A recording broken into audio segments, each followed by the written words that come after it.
தந்தையுடன் விடுமுறையை கழிக்க வந்த சிறுவனுக்கு ஏர் இந்தியா விமான விபத்து மிகப்பெரிய துயரத்தை ஏற்படுத்திவிட்டது. இந்த விபத்தை படம் பிடித்த சிறுவனும் இவர்தான். அன்று நடந்தது என்ன என்பது பற்றி அவர் கூறியவற்றை பார்க்கலாம்.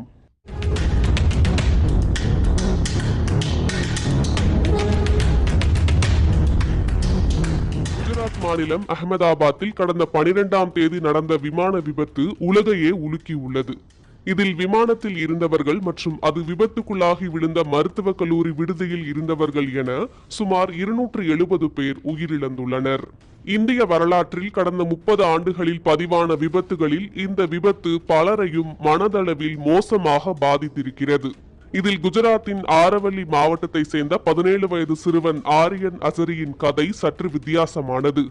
11ஆம் வகுப்பு முடித்து விடுமுறையில் இருந்த ஆரியன் அகமதாபாத்தில் தங்கியிருக்கும் தனது தந்தையை பார்க்கவும் 12ஆம் வகுப்புக்கான பாட புத்தகங்களை வாங்குவதற்காக கடந்த 12ஆம் தேதி முதன்முறையாக அகமதாபாத்துக்கு வந்துள்ளார். முன்னாள் ராணுவ வீரரான அவரது தந்தைக்கு சமீபத்தில்தான் அகமதாபாத் மெட்ரோ ரயில் நிலையத்தில் காவலாளியாக பணி கிடைத்துள்ளது. எனவே அகமதாபாத்தில் வாடகைக்கு வீடு எடுத்து வசித்து வருகிறார்.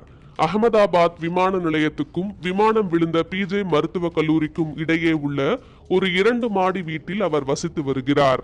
தந்தையுடன் விடுமுறையை கழிக்க வந்த சிறுவனுக்கு ஏர் இந்தியா விமான விபத்து மிகப்பெரிய துயரத்தை ஏற்படுத்திவிட்டது.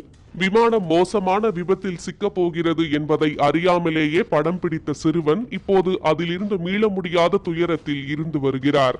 இது குறித்து செய்தியாளர்களிடம் பேசிய சிறுவன், நான் 11ஆம் வகுப்பை கடந்த மாதம் தான் முடித்தேன். அத்துடன் 12ஆம் வகுப்பிலும் சேர்ந்து விட்டேன். எனவே 12ஆம் வகுப்புக்கான பாட புத்தகங்களை வாங்குவதற்காக தந்தையின் வாடகை வீட்டுக்கு 12ஆம் தேதி நண்பகல் சுமார் 12:30 மணி அளவில் வந்தேன். தந்தையின் வீட்டை அடைந்த சில நிமிடங்களில் விமானம் ஒன்று வீட்டுக்கு மேலே பறந்து கொண்டிருப்பதை பார்த்தேன். உடனே அதை அருகிலிருந்து பார்க்கும் ஆசையில் மொட்டை மாடிக்கு வேகமாக சென்றேன்.